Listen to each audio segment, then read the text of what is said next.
নমস্কার। লা মের বুকস আয়োজিত শ্রী অরবিন্দের সাবিত্রী মহাকাব্যের পাঠ এবং আলোচনার এই অনুষ্ঠানে যারা সমবেত হয়েছেন সকলকে আন্তরিক স্বাগত এবং শুভেচ্ছা জানাচ্ছি। আমরা সাবিত্রী মহাকাব্যের বুক 1 ক্যান্টো 3 পড়ছি। Book 1 the book of beginnings, canto 3 the yoga of the soul's release, the yoga of the king, the yoga of the soul's release. অর্থাৎ রাজার সাধনা, রাজা অশ্বপতির সাধনা এবং সেই সাধনার বিশেষ বিভঙ্গটি কি? অন্তরাত্মার মুক্তি। মহারাজ অশ্বপতি চেতনাগতভাবে এক একটি দিগন্তকে অতিক্রম করছেন, নতুন নতুন শিখরে তিনি আরোহণ করছেন। চেতনার নতুন দিগন্ত তার কাছে ক্রমশ স্পষ্ট হয়ে উঠছে। আমরা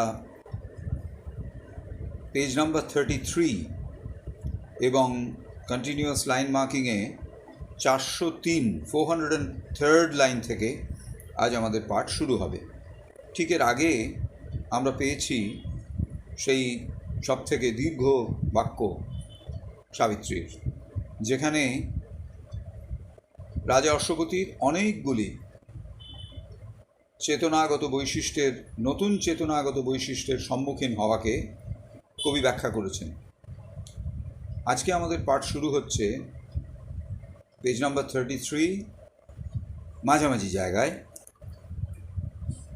Absorbed no more in the moment-ridden flux, where mind incessantly drifts as on a raft, hurried from phenomenon to phenomenon, he abode at rest in indivisible time. রাজা অশ্বপতি নতুন যে চেতনায় পৌঁছেছেন সেখানে তিনি আর ওই ক্ষণিক বিড়ম্বিত স্রোত, মোমেন্ট রিডন ফ্লাক্স, তাতে আবদ্ধ নেই। সেখানে তিনি যে একেবারে ভীষণভাবে আবদ্ধ ছিলেন তার নয়, সেটি আর নয়।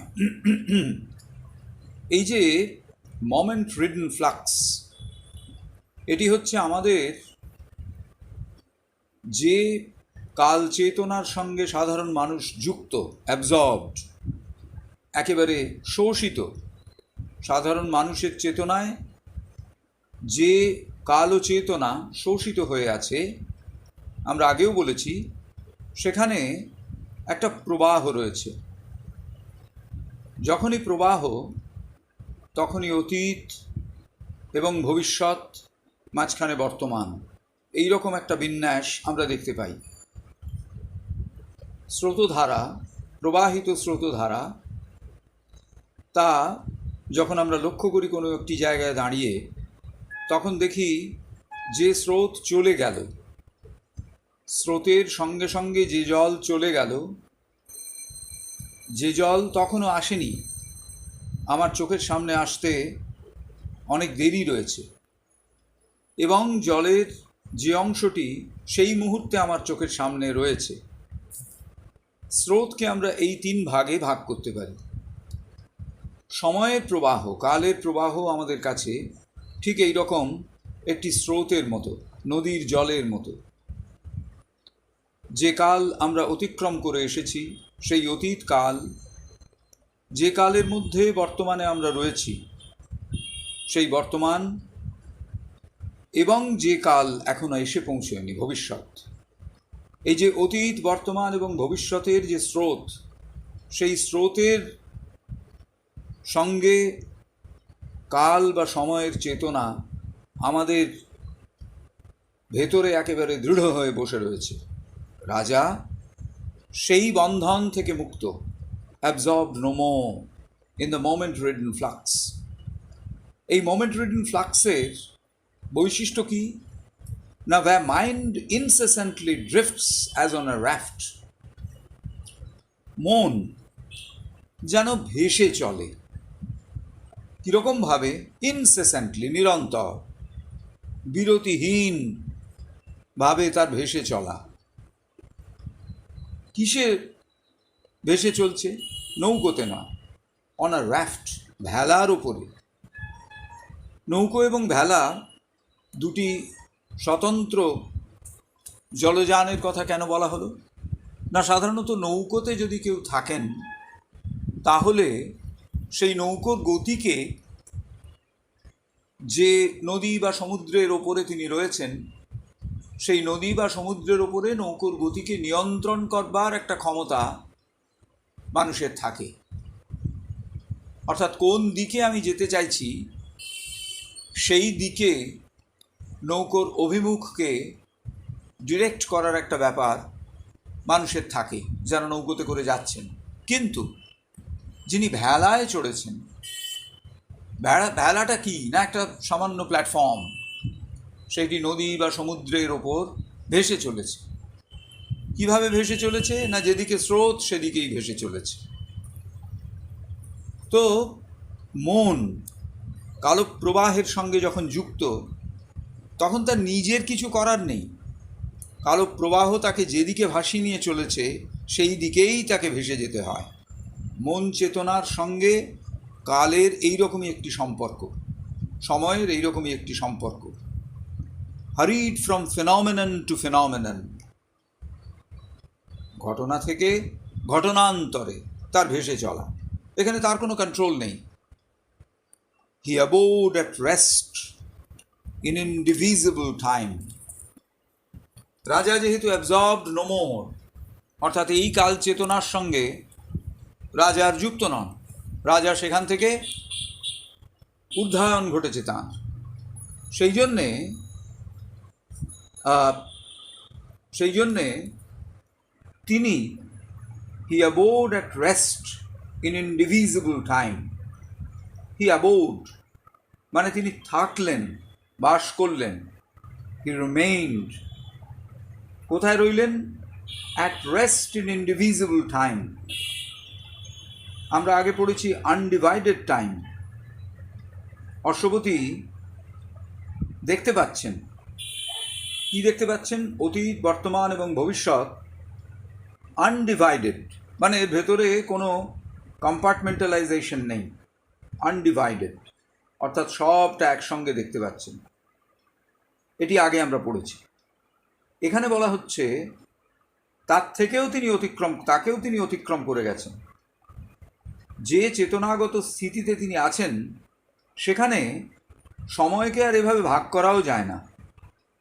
আনডিভাইডেড টাইম মানে তিনি সময়কে ভাগ করে আমাদের যে চেতনা তার থেকে উত্তরণ ঘটেছে তার, কিন্তু অতীত, বর্তমান এবং ভবিষ্যৎ এই তিনটি ভাগকে তিনি একসঙ্গে দেখতে পাচ্ছেন। কিন্তু ইনডিভিজিবল টাইম মানে এই তিনটি ভাগের বিচ্ছিন্নতা পরিপূর্ণভাবে দূরীভূত হয়েছে, অর্থাৎ সবটা মিলে গেছে। অশ্বপতির অভিজ্ঞতায় সমস্তটা একসঙ্গে দেখতে পাচ্ছেন, অ্যাজ আ হোল। তিনি আর ভেসে যাচ্ছেন না স্রোতের সঙ্গে, কারণ সবটাতেই তো তিনি যেন এই সময়ের প্রবাহকে অতিক্রম করে এক চিরবিশ্রামের জায়গায় পৌঁছেছেন। At rest, he abode at rest in indivisible time. সেখানে সময়কে আর ভাগ করা যাচ্ছে না। অখণ্ড কাল চেতনার ভেতরে অশ্বপতির চেতনার উদ্ধায়ন ঘটেছে। As if a stray, long written, but as if a story long written but acted now, in his present he held his future and his past, felt in the seconds the uncounted years, and saw the hours like dots upon a page. এই যে ইনডিভিজিবল time আমরা পড়লুম আগে, সেটিকে যেন কবি এখানে আরেকটু ব্যাখ্যা করছেন। অশ্বপতি তার ভবিষ্যৎ এবং তার অতীত একে দেখছেন তার বর্তমান অভিজ্ঞতার ভেতরেই। বর্তমান অভিজ্ঞতার ভেতরে তিনি অতীত এবং ভবিষ্যৎকে দেখতে পাচ্ছেন। In his present he held his future and his past. অতীত এবং ভবিষ্যৎ তাদের আর আলাদা অস্তিত্ব নেই, বর্তমানের মধ্যেই তারা মিলে গেছে। কীরকম না একটা গল্পের মতো,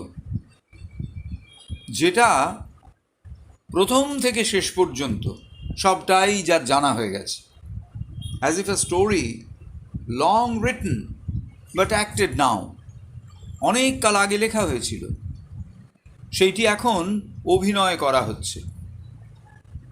তো এই যে অভিনয় এখন করা হচ্ছে, তার মানে দর্শক যারা তারা দেখছেন, তারা জানেন না যে কাহিনীর ভবিষ্যতে কি আছে, পরিণতিটা কি। সেই জন্যে তাদের কাছে এটি ওই প্রবাহিত কালের ওপরে চিত্রায়িত ঘটনার মতো। কিন্তু যিনি নাট্যকার, তিনি সবটাই জানেন। অশ্বপতি যেন এই নাট্যকার, তিনি তাই সবটা জানেন, অতীত বর্তমান ভবিষ্যৎ সবটা যেন তার বর্তমানের মধ্যে বিধৃত রয়েছে, অতীত এবং ভবিষ্যৎ। তারপর felt in the seconds the uncounted years, সময় ভাগে ভাগে অতীত হয়ে যাচ্ছে। যেমন আমরা যদি সময়ের সেকেন্ডের ভাগটিকে নিই, প্রতি সেকেন্ডে সময় চলে যাচ্ছে, কিন্তু প্রত্যেকটি মুহূর্তে, প্রত্যেকটি সেকেন্ডে রাজা এই এন্ডলেস সিরিজ অফ ইয়ার্স, অর্থাৎ এই যে অখণ্ড কাল, তাকে প্রতিটি খণ্ডকালের ভেতরে রাজা দেখছেন। আনকাউন্টেড ইয়ার্স, অর্থাৎ এই যে এন্ডলেস সিরিজ অফ ইয়ার্স, সেই সবটাকে কবি যেন একটি খণ্ডকালের মধ্যে, এই অশ্বপতি যেন একটি খণ্ডকালের মধ্যে দেখছেন। ফেল্ট, অশ্বপতি অনুভব করছেন, ইন সেকেন্ডস, প্রত্যেকটি সেকেন্ডের ভেতর, দি আনকাউন্টেড ইয়ার্স, ওই মহাকালকে, অনবচ্ছিন্ন কালকে সেখানে তিনি প্রত্যক্ষ করছেন।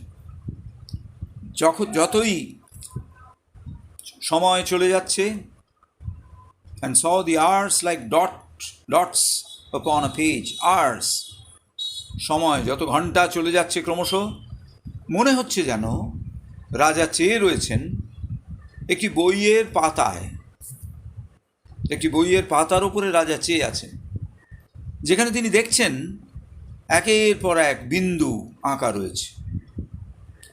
প্রত্যেকটি বিন্দু যেন এক একটি প্রবাহিত ঘণ্টাকে প্রতিনিধিত্ব করছে। যেহেতু একই পাতার ওপরে জীবনের সব বিন্দুগুলো আঁকা আছে, তাই এক দৃষ্টে সমস্ত সময়টুকু, সমস্ত কালটা তার কাছে যেন চলে আসছে অখণ্ডিত রূপে। An aspect of the unknown reality altered the meaning of the cosmic scene. This huge material universe became a small result of a stupendous force. এই যে অভিজ্ঞতা যা তিনি অর্জন করছেন, কিসের অভিজ্ঞতা? সাইলেন্স অ্যান্ড টাইমলেসনেস, নীরবতা এবং কালাতীত অবস্থা, অ্যান্ড কাম, এবং শান্তি। নীরবতা, কালাতীত চেতনাগত স্থিতি এবং শান্তি, এই যে তার অভিজ্ঞতা, সেই অভিজ্ঞতা হচ্ছে কি? An aspect of the unknown reality. এইটি হচ্ছে অজানা বাস্তবতার, অজানা সদ্বস্তুর একটা দিক। এটা সেই অজ্ঞাত সদ্বস্তুর সবটা নয়, কিন্তু একটা দিক। যে দিক কি হয়? which changes the meaning of the cosmic scene, altered the meaning of the cosmic scene, যেটি বদলে দিচ্ছে এই যে মহাবিশ্বের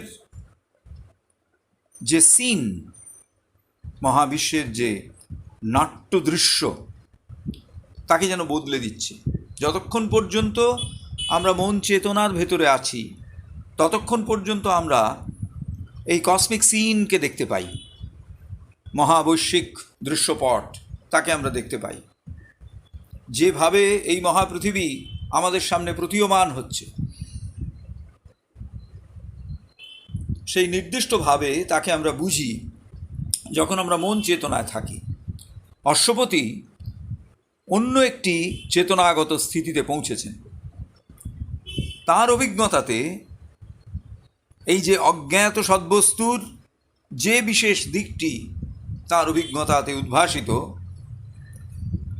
এবং যেখানে তিনি দেখতে পাচ্ছেন সমগ্র বিশ্বের সম্পূর্ণ অর্থ, তিনি লক্ষ্য করছেন যে সেখানে তার আগেকার যে খণ্ডিত দৃষ্টি, সেই সময়কার থেকে এখানে অর্থ সম্পূর্ণ বদলে গেছে। খুব বিশেষ করে বলতে গেলে এই যে জড়ত্বের বর্ণনার দিকটা, the material aspect of it, জড়ত্বের বর্ণনার দিকটি যেন খুব ক্ষুদ্র অকিঞ্চিতকর মনে হচ্ছে। রাজা অনুভব করছেন, এটিকে রাজা অনুভব করছেন কি হিসেবে? A small result of a stupendous force. আমাদের কাছে এই যে মেটেরিয়াল ইউনিভার্স, বস্তু জগৎ, সেটি অনেক বড়, অপ্রমেয়, ইমেজারেবল। কিন্তু অশ্বপতি এখন দেখছেন যে এটি হচ্ছে আ স্মল রেজাল্ট, মানে অতি ক্ষুদ্র একটা আউটপুট, একটা ফলের মতন, রেজাল্টের মতন। কিসের? অফ আ স্টুপেন্ডাস ফোর্স, মানে হিউজ অ্যান্ড পাওয়ারফুল ফোর্স। তার ভেরি স্মল আউটপুট, সেইটি হচ্ছে যেন এই মেটেরিয়াল ইউনিভার্স। সেটি একদিকে প্রসারিত, একদিকে অপ্রমেয়, কিন্তু অশ্বপতি দেখছেন এটি ওই যে হিউজ অ্যান্ড পাওয়ারফুল ফোর্স, যে বিরাট এবং শক্তিশালী যে বল, তার একেবারে যেন মানে বিস্ময়কর যে শক্তির পরিণাম, তার একেবারে যেন একটুখানি ক্ষুদ্র অংশ।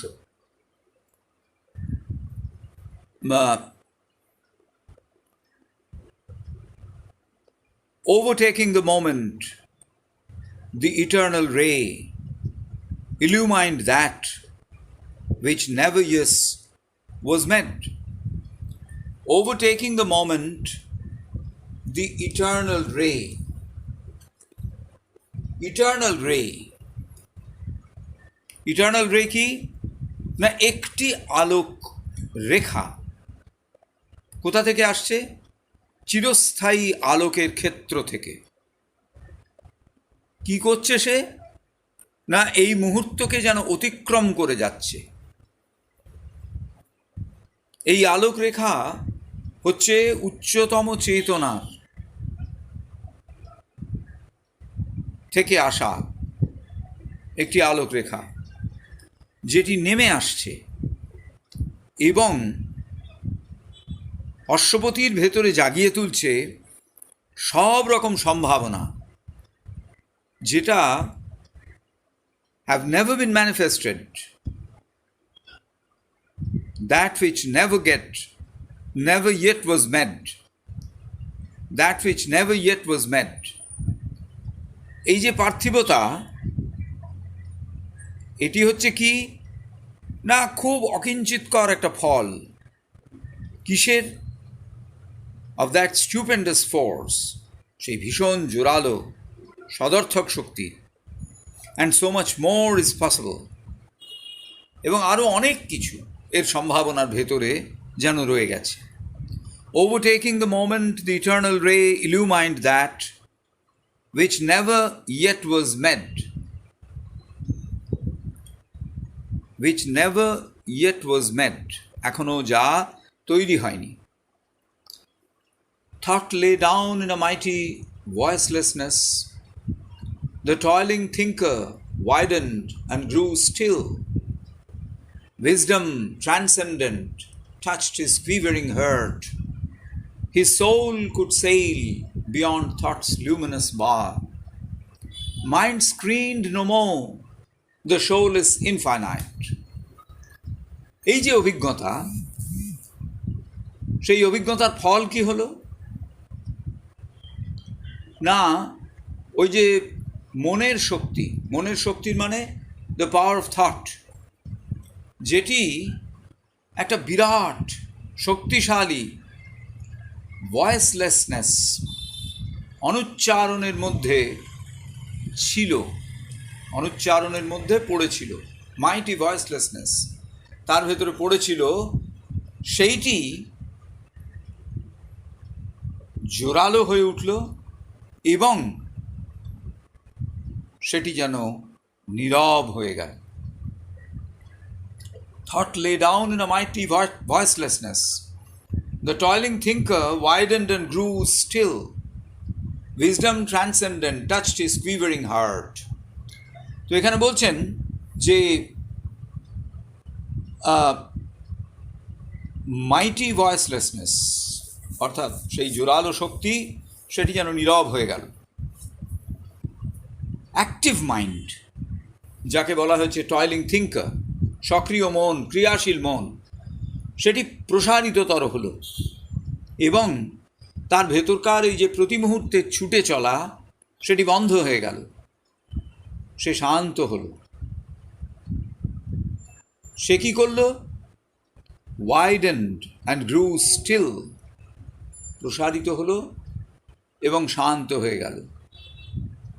তারপর সবথেকে মূল্যবান যে প্রজ্ঞা, উইজডম ট্রান্সেন্ডেন্ট, সেটি যেন touched his heart, his quivering heart, তার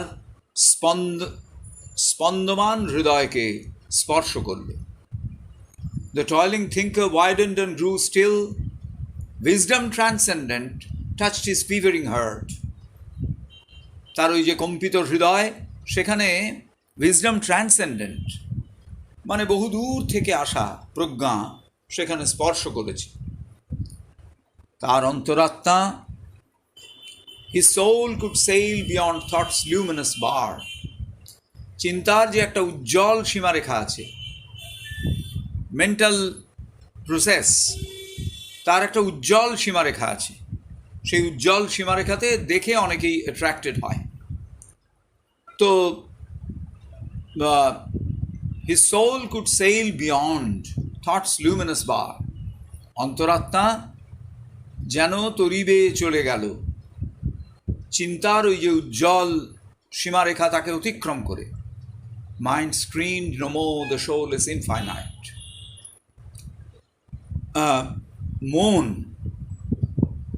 মন কি করে? আমাদের আলো নিয়ে আসে, আমাদের জন্য আলো নিয়ে আসে। তবু মন চেতনা হচ্ছে একটা বার, মন চেতনা হচ্ছে একটা আবরণ, একটা লিমিট, একটা সীমা। অশ্বপতির কাছে mind no longer screened the soulless infinite. তাঁর অন্তরাত্মা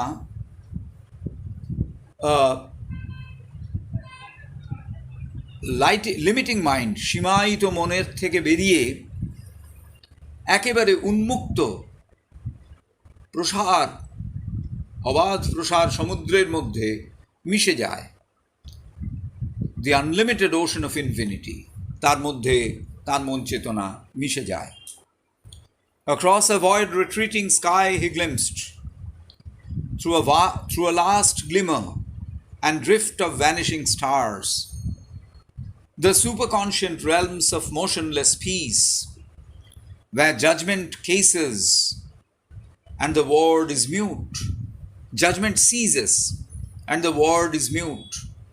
And unconceived lies pathless and alone. চিন্তা যে সীমা দিয়ে দিয়েছে, বার অফ থট, সেখান থেকে বেরিয়ে কেউ যদি অগ্রগামী হয়, across a void retreating sky he glimpsed, through a last glimmer and drift of vanishing stars, a superconscient realms of motionless peace. তো তিনি তার চেতনা থেকে বার অফ থটস চলে গিয়েছে। কোথায় চলে গিয়েছে? ওশন অফ ইনফিনিটিতে। অর্থাৎ ইন্টেলেকচুয়ালি তিনি ওশন অফ ইনফিনিটি টাচ করেছেন। তার সামনে এক প্রসারিত দৃশ্যপট, across a void retreating sky, across a void retreating sky, শূন্য, রিট্রিট মানে যেটি আরো এক্সপ্যান্ড করছে, সেই আকাশ যেখানে সামান্য কটি তারা আছে, কিন্তু তারাও ভ্যানিশিং, ক্রমশ চলে যাচ্ছে। এই যে শেষ আলোটুকু বিদায় নেবার পর, শেষ তারাগুলি চলে যাবার পর, তার চোখের সামনে একটি দৃশ্য উদ্ভাসিত হল খুব অল্প সময়ের জন্য। কি সেই দৃশ্য? The superconscient realms of motionless peace. Superconscient realms, অতিচেতনার রাজত্ব। অতিচেতনার কোন দিকটা সেখানে? না, সেখানে গতিহীন শান্তি, যেখানে বিচার থেমে গেছে এবং পার্থিবতা একেবারে নীরব। এই যে জাজমেন্ট অ্যান্ড ওয়ার্ডস, বিচার এবং কথা দিয়ে তাকে ব্যাখ্যা করা, এ দুটিই হচ্ছে মনের বৈশিষ্ট্য। কিন্তু যে চেতনায় অশ্বপতি পৌঁছেছেন, সেই লোকে, সেই রেলম, সেখানে মনের এই যে বিচার স্তব্ধ হয়ে যায় এবং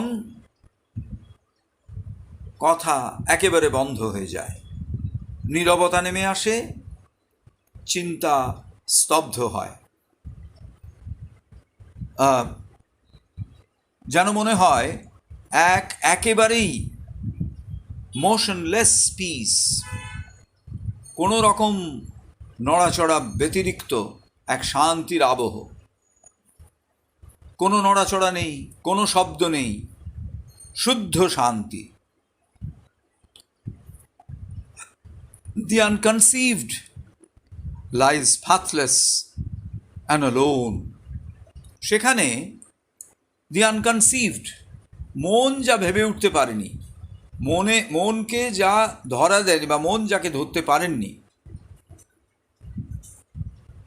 সেইটি সেখানে অবহিত হয়।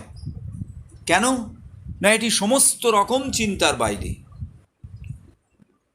এই জায়গাটি হচ্ছে, যে চেতনাগত স্থিতিতে পৌঁছেছেন রাজা, সেটি হচ্ছে সুপারকনশিয়েন্ট কনসিয়াসনেস, সুপারকনশিয়েন্ট রেলম, এমন একটি অঞ্চল, অতিচেতনা যেখানে রয়েছে, which lie far above the reach of our normal consciousness, আমাদের স্বাভাবিক চেতনা থেকে অনেক অনেক উঁচুতে। There came not form or any mounting voice, there only were silence and the absolute. সেই সমস্ত জগতে যেখানে মনের ব্যাপারটা পৌঁছই না, সেখানে কোনো রূপ নেই, কোনো কণ্ঠস্বর নেই, কোনো শব্দের উচ্চারণ নেই, কোনো আবাহন বা প্রার্থনা নেই। মানে আবাহন এবং প্রার্থনা যেমন উঠে আসে ভেতর থেকে, সেরকম কিছু উঠে আসছে না। শুধুমাত্র সেখানে রয়েছে নীরবতা, সাইলেন্স অ্যান্ড দি অ্যাবসলিউট, এবং সেই পরম সত্য। এইরকম জায়গায় গিয়ে সব বন্ধ, no voice or word. Out of that stillness, mind newborn arose, and woke of truths once inexpressible, and woke to truths once inexpressible. And forms appeared, dumbly significant, a seeing thought, a self-revealing voice.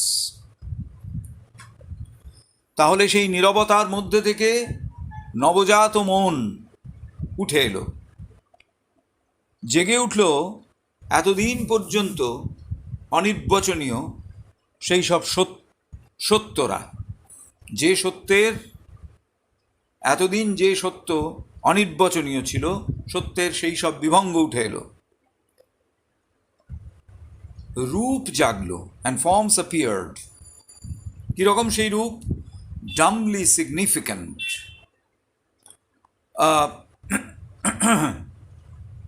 যদিও full of meaning, তবুও তারা কথা বলতে পারে না। মন জেগে উঠল, a seeing thought, a self-revealing voice.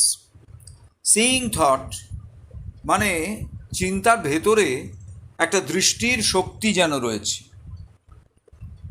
এবং ওই যে কণ্ঠস্বর, সেই কণ্ঠস্বরের সচেতনভাবে যদি সেই কণ্ঠস্বরের দিকে ফেরা যায়, তাহলে সেই কণ্ঠস্বর যেন উন্মোচিত করে নিজেকে, এবং এই উন্মোচনের মাধ্যমে জ্ঞানের জাগরণ ঘটে।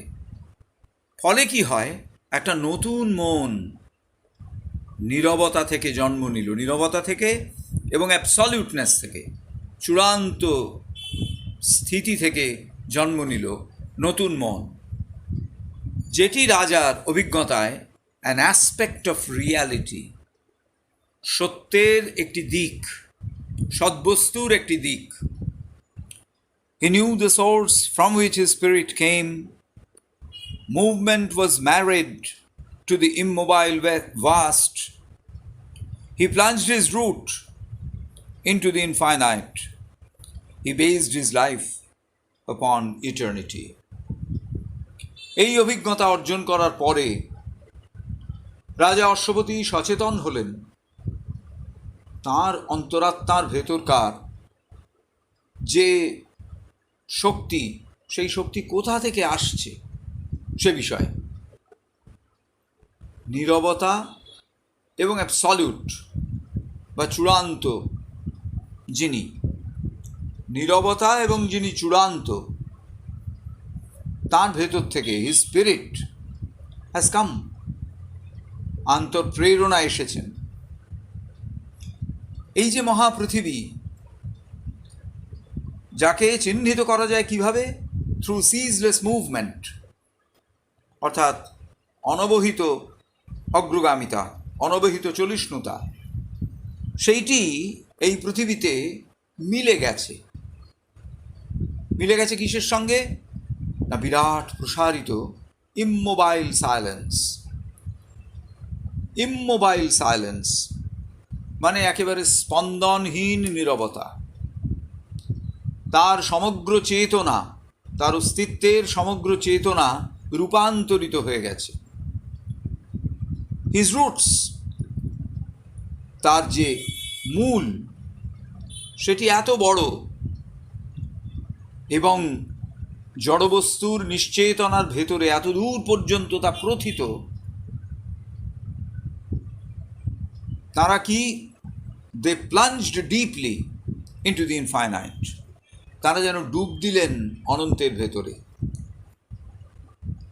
এবং সেখানে তিনি অনুভব করলেন তার সমগ্র জীবনে, অর্থাৎ এসবই তো রাজার অনুভব, রাজা যেন ডুব দিয়েছেন অনন্তের ভেতরে, এবং সেখানে তিনি বোধ করছেন এই সমগ্র জীবনটি হচ্ছে, যে জীবনটির ভিত্তি হচ্ছে কি? ইটার্নিটি, শাশ্বত চেতনা। Only a while at first these heavenlier states, these large wide poised upliftings could endure. Endure কথাটির মানে হচ্ছে to last. প্রথমে যখন অশ্বপতি অভিজ্ঞতা অর্জন করতে শুরু করছেন, এই যে স্বর্গীয় সমস্ত স্টেটস, পরিস্থিতি, এই যে উচ্চতর স্টেটস অফ কনসিয়াসনেস, চেতনার স্তর, এই যে বিরাট ভাবে উঠে যাওয়া, বিরাট এবং প্রসারিত উত্থান, যা তার কাছে এই জগৎকে প্রশস্ততর এবং উচ্চতর এই রকম একটি স্থিতিতে দাঁড় করিয়েছে। এ সবই দাঁড় করিয়েছে কখন না, আ while, only for short time. এটা খুব সাধারণ অভিজ্ঞতা এবং শ্রী অরবিন্দ আমাদের বলছেন কেন এটি হয়। The high and luminous tension breaks too soon. The body's stone stillness and the life's hushed trance, the breathless might and calm of silent mind, or slowly they fail as sets a golden day. এইটা অধ্যাত্ম জীবন সম্পর্কে সাধারণ একটি ধারণা। আমাদের ভেতরে অভিপ্সা তৈরি হয়, আমাদের ভেতরে একাগ্রতা তৈরি হয়, আমরা আশ্চর্য কিছু অভিজ্ঞতা রিসিভ করি, আশ্চর্য কিছু অভিজ্ঞতা আমরা জানতে পারি। এই যে এই রকম একটি স্টেট অফ কনসেন্ট্রেশন, একাগ্রতার স্থিতি, যেখানে শরীর বিভঙ্গ একেবারে স্থির, অপ্রকম্পিত, পাথরের মতো, সমস্ত রকম লাইফ ফোর্সেস, জীবনের শক্তি যেন মনে হলো সেগুলি একেবারে চুপ করে ট্রান্স, আত্মমগ্ন হয়ে আছেন, মনও শান্ত হয়ে গেছে। A breathless might and calm of silent mind was felt. A breathless might, এমন এক শক্তি যার ভেতরে যেন ব্রেথলেস, অর্থাৎ ভীষণ জোরালো শক্তি, and calm of silent mind, নীরব মনের শান্তি, এগুলি বোঝা যাচ্ছে। কিন্তু খুব শীঘ্রই এটি ভেঙে যাবে।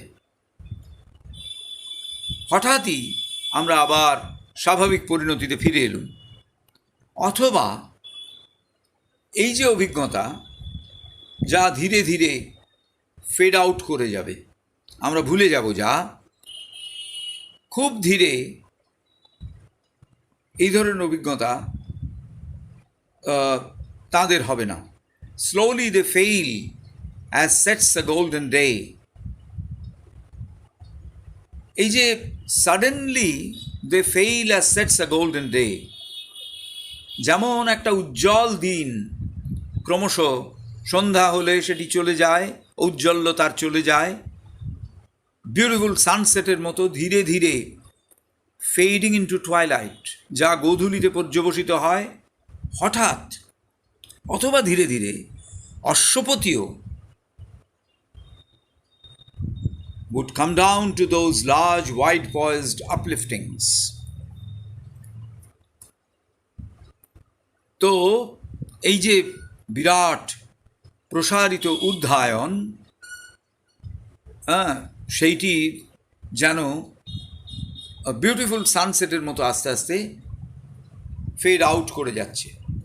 The restless nether members tire of peace, a nostalgia of old little walks and joys, a need to call back small familiar selves, to trade the accustomed and inferior way, the need to rest in a natural pose of fall. As a child who learns to walk and walk not long, replace the Titan will forever to climb, on the heart's altar dim the sacred fire. এইটি ঘটে। কেন ঘটে? এইসব ঘটে কেন ঘটে না, কারণ the restless neither members, অর্থাৎ আমাদের অস্তিত্বের একেবারে নিম্নতম স্থানে যেসব চেতনা রয়েছে, শুধু এই যে রেস্টলেস যে সমস্ত চেতনা রয়েছে, the low parts of a being, the restless and need to move. কাকে? আমাদের শরীর, আমাদের প্রাণ, আমাদের মন, এই যে তিনটি সত্তা, এই তিনটি সত্তা যেন যেন এই তিনটি সত্তা অফ পিস, শান্তিতে নিমজ্জিত, এবং তারা যেন একটা স্মৃতি মেদুরতা নিয়ে রয়েছে, নস্টালজিয়া, যেখানে তার মনে পড়ছে যে এই রকমই একটি চেতনাগত স্থিতি যা হারিয়ে গেছে। আমাদের অস্তিত্বের কিছু অংশ মনে রাখে old little walks and joys, সেই যে আগেকার যে সমস্ত ছোটোখাটো কাজ এবং ছোটোখাটো আনন্দ, সেই সমস্ত মনে রাখে তারা।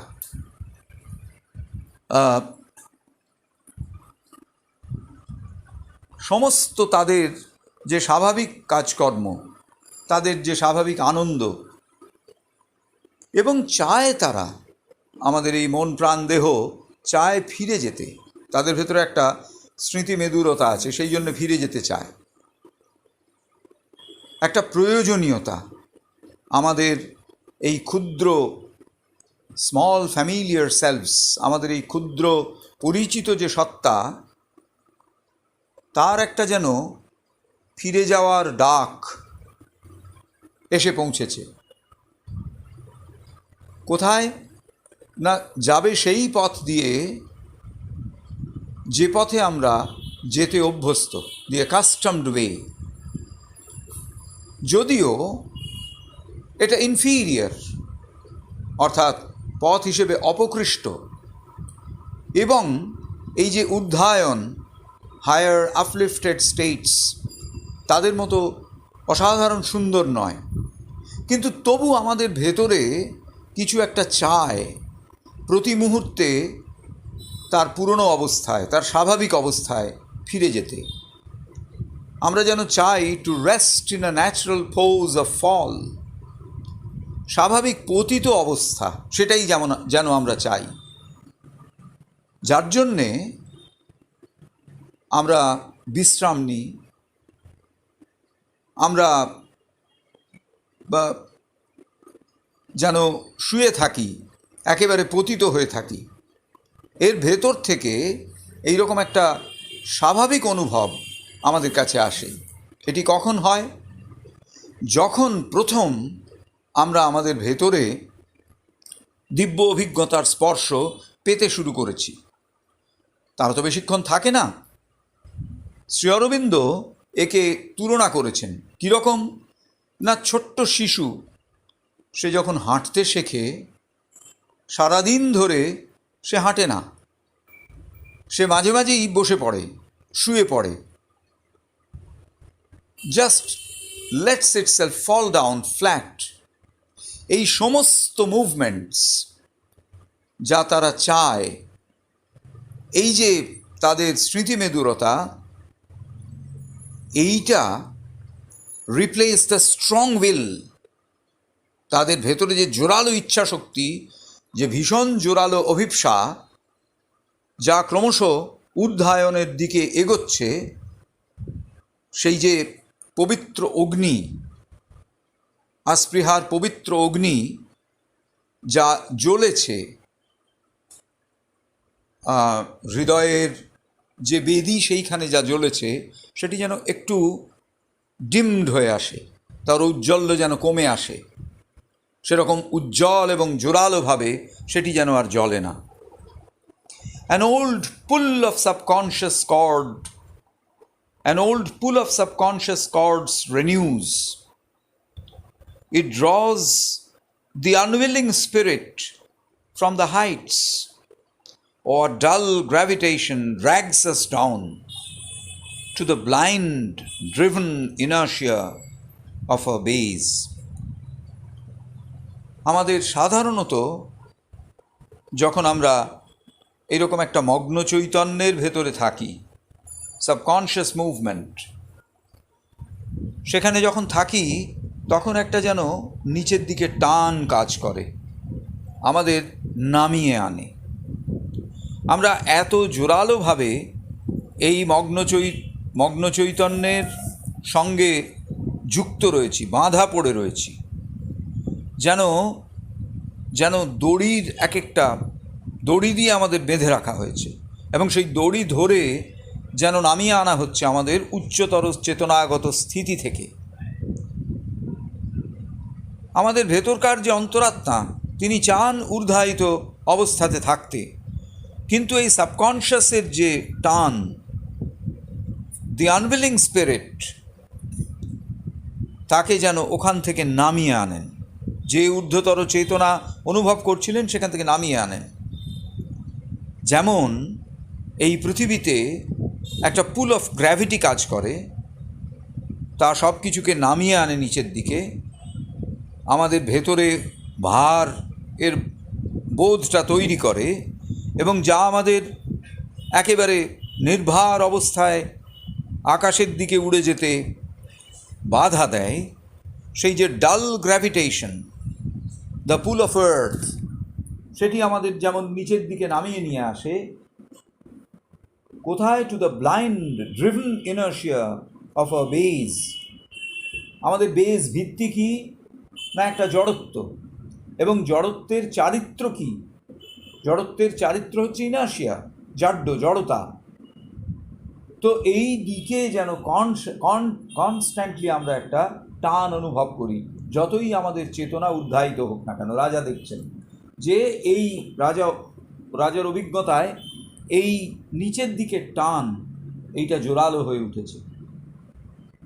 তখন রাজা অনুভব করছেন একটা অসাধারণ অনুভব। একমাত্র শ্রী অরবিন্দই এই দৃষ্টিতে এই যে আমাদের নিচের দিকে টান, তাকে দেখতে পারেন। This too the supreme diplomat can use. He makes our fall a means for greater rise.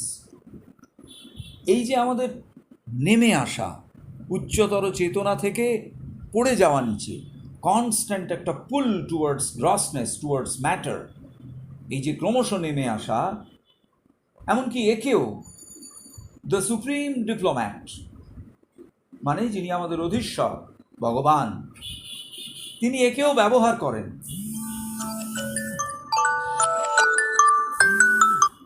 একেও তিনি ব্যবহার করেন। অর্থাৎ this too the supreme diplomat can use, একেও তিনি ব্যবহার করতে পারেন।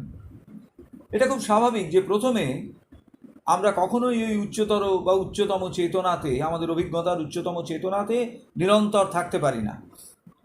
আমরা ওই শিশুদের মতন, যেমন আগে বলা হয়েছে যে যারা হাঁটতে শিখছে, অনেকটা একসঙ্গে তো তারা হাঁটতে পারে না, একটু পরেই বসে পড়ে। এই যে he makes a fall a means for greater rise, তিনি ব্যবহার করছেন আমাদের ভেতরকার এই পতনের যে অভিজ্ঞতা, তাকে কিভাবে ব্যবহার করছেন না? As a way of helping us to progress further. আবার যখন আমরা উঠে পড়ে আবার আমাদের যাত্রা শুরু করব, সেই যাত্রা হবে ঊর্ধ্বতর লোকের দিকে। সুতরাং এই লর্ড ভগবান, তিনি যেন ডিপ্লোম্যাটের মতন, তিনি যেন কূটনীতির বিশারদ একজন, যিনি এমনকি যে বিষয়টি আমাদের ঊর্ধ্বায়ন থেকে সরিয়ে আনছে, তাকেও, সেই পরিস্থিতিকেও, সেই ঘটনাক্রমকেও ঊর্ধ্বায়নের দিকে কাজে লাগান। For into ignorant nature's gusty field, into the half-ordered chaos of mortal life, the formless power, the self of eternal light, follow in the shadow of the Spirit's descent. The twin duality, forever one, chooses its home mid the tumults of the sense. বলছেন ignorant nature's gusty field, ignorant nature অর্থাৎ অজ্ঞান এই মহাপ্রকৃতি, the field of ignorance, যেটা কীরকম, যার ভেতরে একটা খুব শক্তিশালী যেন গাস্ট রয়েছে। গাস্ট মানে হচ্ছে যেমন প্রবল হাওয়ার দাপট, সেই রকম যেন জোরালো একটা শক্তি রয়েছে। কোথায়? ইগনোরেন্ট নেচার, এই অজ্ঞান মহাপ্রকৃতির ভেতরে। এবং এইটি কি করে? যা আমাদের উড়িয়ে নিয়ে চলে যায়। আমাদের যে পথে আমরা এগোচ্ছিলুম তার থেকে এই প্রবল হাওয়ার ধাক্কায়, এই প্রবল অজ্ঞানতার শক্তিতে আমরা তার থেকে সরে যাই, একেবারে যেন ছিটকে বেরিয়ে যাই। কোথায়? Into the half ordered chaos of mortal life. আমাদের এই যে মর্টাল লাইফ, এই যে বা পার্থিব জীবন, তার ভেতরকার হাফ অর্ডার্ড কেয়স, মানে এর ভেতরকার যে ডিসঅর্ডার, এর ভেতরকার যে কনফিউশন, এর ভেতরকার যে ইগনোরেন্স, অর্থাৎ এর মধ্যে কোনোটাই ঠিক বিন্যস্ত নয়, অবিন্যস্ত অবস্থা। এর মধ্যে প্রচুর দ্বন্দ্ব রয়েছে, নিশ্চিত কোনোটাই নয়। এবং এই অবিন্যস্ত অবস্থা এবং দ্বন্দ্বের ভেতর দিয়ে এর ভেতরে একটা অজ্ঞানতা তৈরি হয়েছে। পার্থিবতার এই তিনটি বৈশিষ্ট্য, ডিসঅর্ডার, কনফিউশন অ্যান্ড ইগনোরেন্স, তার মধ্যে আমরা রয়েছি। ওই হাওয়ার ধাক্কায় আমরা যাও বা একটু উঠেছিলুম, আবার সেই অবিন্যস্ত অবস্থা, দ্বন্দ্ব এবং অজ্ঞানতার মধ্যে আমরা আবার যেন এসে পড়ি। এই যে ঊর্ধ্বতর চেতনা, হায়ার কনসিয়াসনেস, এবং যে ফোর্স, তার ভেতরকার যে শক্তি, সেইটি যেন আমাদের এই রকমভাবে, মানে সেইটির সাহায্যে আমরা উপরে উঠছিলাম, আমরা যেন ধাক্কা খেয়ে আবার নিচে এসেছি। The formless power, the self of eternal light. Formless power, রূপাতীত যে শক্তি, এখানে পাওয়ারের পি ক্যাপিটাল, ওই ইগনোরেন্ট নেচারস গাস্ট সেটা নয়, তার থেকে অনেক বেশি শক্তিশালী এই রূপাতীত শক্তি। The self of eternal light, শাশ্বত আলোকের যে অন্তরাত্মা, সেইটি follow in the shadow of the spirit's descent. অর্থাৎ এমনকি যখন এই স্পিরিট, অন্তরাত্মা ধাক্কা খেয়ে নিচে নেমে এসছেন, তখনও কিন্তু দিব্য শক্তি এবং আলোকের অন্তরস্থ সত্তা তাকে অনুসরণ করেন। যখন স্পিরিট সেই নিচের আকর্ষণে নিচে নেমে এসেছেন, নেদার মেম্বার্স, নিম্নতর যে সমস্ত বিষয় তার আকর্ষণে নিচে নেমে এসেছেন, ওই যে ঊর্ধ্বতর চেতনার যে পরিস্থিতি, তাতে ক্লান্ত হয়ে, কারণ তাদের ভেতরে সেই নস্টালজিয়া জেগেছে, সেই পুরনো স্মৃতি জেগে উঠেছে, সাধারণ জীবনের ভেতরে আবার এসে পড়বার সচেতন শক্তি এবং রূপ, তিনিও যেন এই আমাদের পতনের সঙ্গে সঙ্গে আমাদের অনুসরণ করে নিচে এসেছে। এই যে twin duality, for ever one, the twin duality for ever one, এরা কে? এক নম্বর দ্য ফর্মলেস পাওয়ার, আরেকটা হচ্ছে the self of eternal light. এরা হলো ডুয়ালিটি, দুটি আলাদা বিষয় কিন্তু টুইন, অর্থাৎ দুজনে একই সঙ্গে রয়েছেন, যমজ, একজন এলে আরেকজনও আসবেন। সেই যে পরম এক, in the twin form of Shakti, শক্তির এই দুই মানে দ্বিধা রূপের ভেতরে দিয়ে প্রকাশিত সেই যে পরম এক, সেই পরম একের কোন দুটি অবস্থা? একদিকে শক্তি, একদিকে চিৎ। চিৎ তাপাস, যাকে শ্রী অরবিন্দ বলেছেন, সেই চিৎ তাপাহ তিনি নির্বাচন করলেন amidst all the stormy disturbances অর্থাৎ এই যে ভীষণ ঝড়ের মতন যে অসুবিধে, তার ভেতরেও থাকবার সিদ্ধান্ত নিলেন। আমাদের অর্ডিনারি লাইফের যে সমস্ত সেন্স, তার ভেতরেও থাকবার সিদ্ধান্ত তারা নিলেন। He comes unseen into our darker parts and, curtained by the darkness, does his walk, a subtle and all-knowing guest and guide, till they too feel the need and will to change. অসাধারণ এই জায়গাটা। বলছেন এই যে চিৎ শক্তি আমাদের ভেতরকার দিব্য শক্তি, তিনি অদৃশ্য হয়ে কেউ দেখতে পাচ্ছে না এরকমভাবে আনসিন, সকলের দৃষ্টির অলক্ষ্যে আমাদের এই যে অন্ধকারময় অংশগুলি, যে অংশগুলি আমাদের ঊর্ধ্বায়নের স্পৃহাকে নামিয়ে এনেছে, তার ভেতরেও তিনি প্রবেশ করে থাকেন। এবং কিভাবে প্রবেশ করেন? কার্টেইনড বাই দ্য ডার্কনেস, অন্ধকারের আবরণে তারা ঢুকে রয়েছেন, ঢুকে তিনি তার কাজ করে যাচ্ছেন। কি তার কাজ? না সাটল অ্যান্ড ওল নোয়িং গেস্ট অ্যান্ড গাইড। তিনি হচ্ছেন সাটল, খুব সূক্ষ্ম এবং সর্বজ্ঞ দিশারি। তিনি আমাদের ঠিক পথটি দেখিয়ে দেবেন। যতই আমরা নিচে নামি না কেন, তিনি আমাদের ঠিক পথটি দেখিয়ে দেবেন। মা বলেছেন যে তোমরা যত নিচেই যাও না কেন, আমি সব সময় তোমাদের সঙ্গে থাকব। যত অদিব্য, যত একেবারে নিম্ন প্রাণ সত্তার সমস্ত অত্যন্ত বাইরের দিক থেকে ঘৃণিত যে সমস্ত ভাবনা চিন্তা, তার মধ্যেও আমরা যখন ঢুকে যাই, মা বলছেন আমিও সেখানে রয়েছি, আমিও তার ভেতরে থাকি। কেন না? এই চেতনা, দিব্য চেতনা, ইনি হচ্ছেন সূক্ষ্ম এবং সর্বজ্ঞ, এবং ওখানে উনি আছেন কেন না আমাদের গাইড করবার জন্যে। She is allowing, the mother is allowing us to have the experience. যদি চেতনা ওইখান পর্যন্ত না নামতে পারে, তবে যদি তার উপরে নতুন চেতনার ব্যাপার চাপিয়ে দেওয়া হয়, সেটি স্বাভাবিকভাবে সে গ্রহণ করতে পারবে না। till they too feel the need and will to change. তাকে নিজেকে অনুভব করতে হবে যে পরিবর্তনের প্রয়োজন আছে, এবং নিজের ভেতর থেকে সেই ইচ্ছা জেগে উঠতে হবে যে আই উইল চেঞ্জ মাইসেলফ।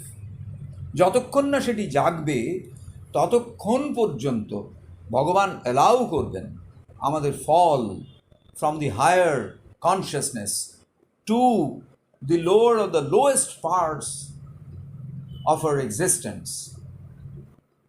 এই হচ্ছে অন্তর্নিহিত রহস্য, যে যিনি যত দূরেই উঠুন না কেন, যতক্ষণ না তার ভেতরে নিম্ন চেতনার আকর্ষণ পুরোপুরি চলে যাচ্ছে, ততক্ষণ তার মধ্যে নিচে নেমে আসবার একটা ভয়ঙ্কর প্রণোদনা থাকবেই।